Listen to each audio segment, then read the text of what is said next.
This is the worst idea RV manufacturers ever came up with. I don't care what market research says or what customers are saying. Gold fixtures and gold tinted windows are horrible. Now there will be some RVers out there who love the gold look, and that's okay.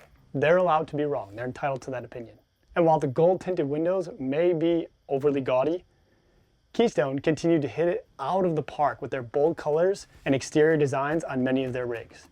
If there was an award for most personality, I would award it to Keystone this year.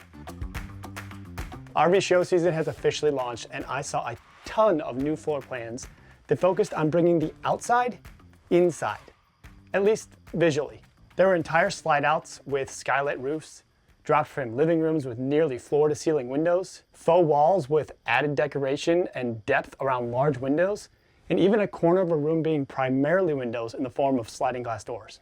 There are pros and cons to all these windows, and I think it primarily depends on how and where you use your RV. The user experience will vary greatly depending on if the rig is parked in a forested and shaded area versus in the middle of the desert. Hey there and welcome to RV Gear and Far. I'm Joshua, and let me tell you, this year's RV show season has racked up some pretty cool floor plans and new gear. And I also walked away shaking my head at quite a few rigs as well, but we'll get into that in a little bit. Before we dive into the rest, and the last one on the list is quite impressive. If you enjoy RV gear reviews, DIY projects, and how-tos, scan this QR code with your camera app and get signed up for the newsletter, where we've got you covered with new product reviews, gear deals, and discounts. There's also a link in the video description as well. Now, unfortunately, I saw something on not one, but several manufacturers that had me baffled. All these rigs had black tank flush ports on the camp side of the rig. Now, I understand that the location of these ports may have been the shortest route from the flush port to the tank on an exterior wall. But come on, please run these back to the service side of the RV.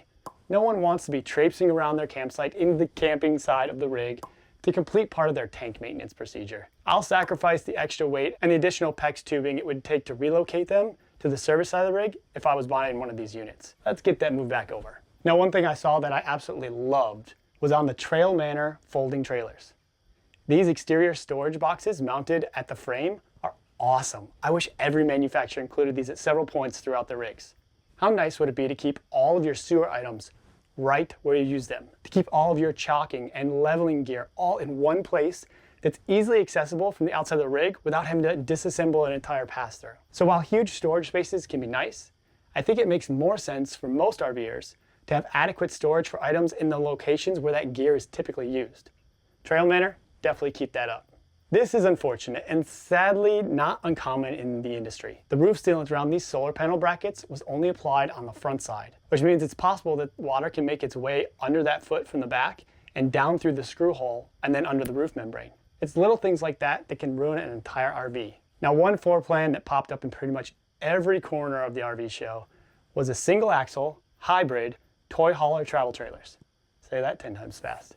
These towables are aimed directly at the small truck and the SUV market. They have bump out canvas beds in the sidewall and Murphy beds in the garage area. They really are as close to a Swiss Army knife as you'll find in a small RV. Grand Design made some big splashes this year as well. The new Techmoto worry-free roof system uses automotive gaskets around the vents and states that lap sealant is no longer required.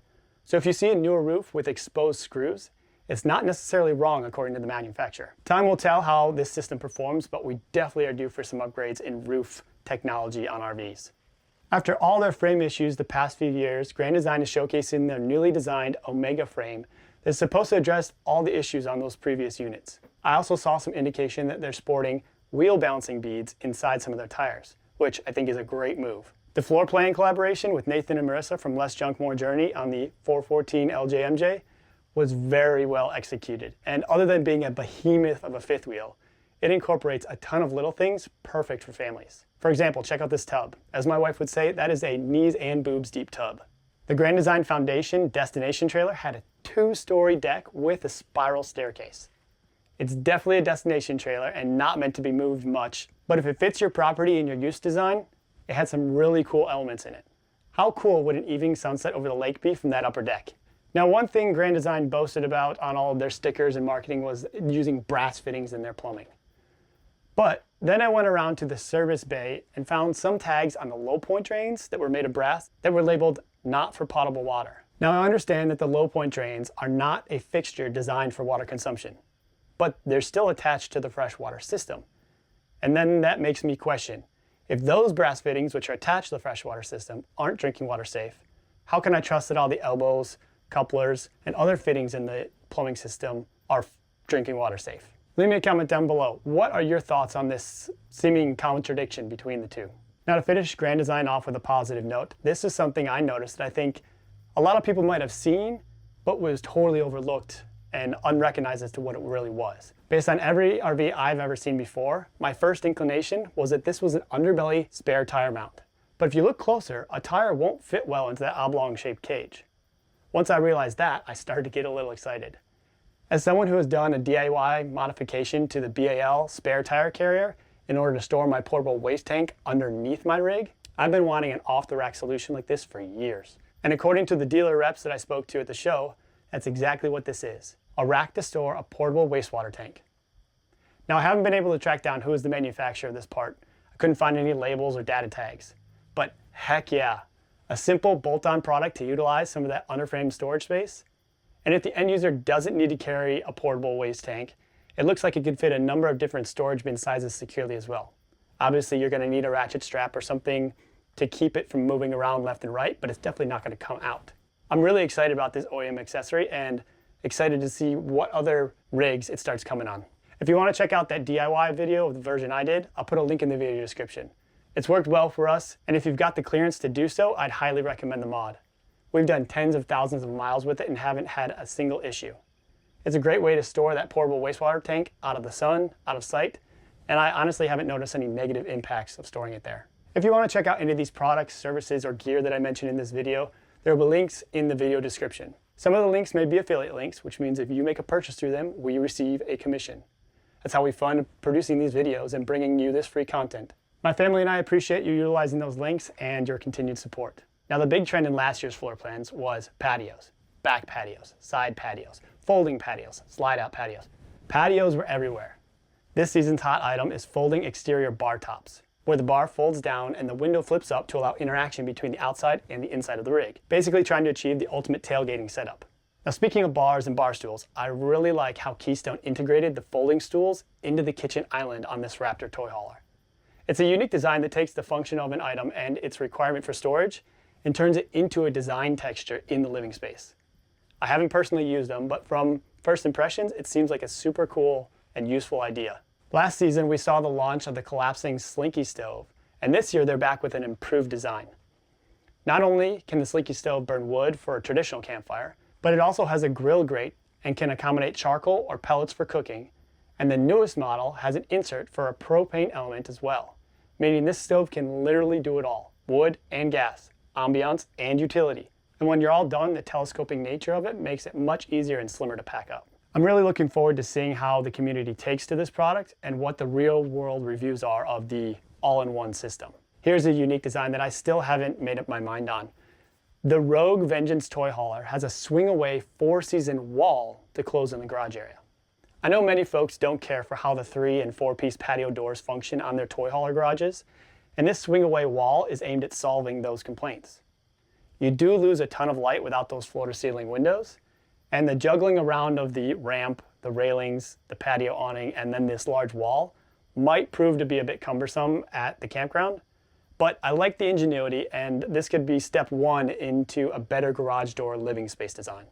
I also want to highlight some of the unique RVs I saw as well. The riveted aluminum bolus is truly a stunning RV. They're a boutique manufacturer that has been around since the 1930s, and their new market angle seems to be targeted at the EV crowd, which makes sense because they're incredibly lightweight and super aerodynamic. Awaken RV, which is made from a 2-piece fiberglass shell, boasts superior construction because of the fiberglass, lower maintenance requirements because it's only 2 pieces, and increased durability. While the all-electric Pebble Flow travel trailer is definitely intriguing. They claim the onboard battery bank is 3.5 times larger than a Tesla Powerwall. And its dual motor drivetrain means that it can hitch itself to the tow vehicle. It can be moved around like a remote controlled car with the app, and the active tow assist system can provide power to the wheels to assist the tow vehicle in towing, say in windy conditions or driving up a steep grade on a mountain pass. And while RVs like Pebble are getting smarter and smarter with technology, we're also seeing a rise in simple setups as well. A-Liner, most notably known for its hard-sided folding trailers that are in the iconic letter A shape, showcased a bare-bones small folding camper that was light enough to fit in the bed of a Jeep Gladiator. The Eddie Bauer Edition RVs, made by Heartland and then sold exclusively at Camping World, showcased several little things that really intrigued me. The first being these fold-down bunk beds. I was able to actuate these with one hand while filming, which goes to show how easy they are to deploy and then store. It gives that cargo area a lot more flexibility, and the half-size storage door means loading and unloading into this storage space would be quite easy. I also noticed these drawers that they identified as step stools, which is a fantastic idea. I'd encourage them to go one step further and put a lock on these lids.